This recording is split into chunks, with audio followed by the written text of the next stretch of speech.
জয়পুরহাটে যথাযোগ্য মর্যাদা ও ভাবগম্ভীর্যের মধ্য দিয়ে নানা আয়োজনের মাধ্যমে মহান বিজয় দিবস উদযাপিত হয়েছে।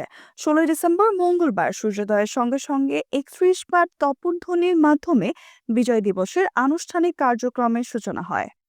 এই উপলক্ষে জয়পুরহাট শহরের শহীদ ডক্টর আবুল কাশেম ময়দানে অবস্থিত কেন্দ্রীয় স্মৃতিসৌধে প্রথম প্রহরে পুষ্পস্তবক অর্পণ করে জাতির শ্রেষ্ঠ সন্তান বীর শহীদদের প্রতি গভীর শ্রদ্ধা নিবেদন করে জেলা প্রশাসক আল মামুন মিয়া ও পুলিশ সুপার মিনা মাহমুদ।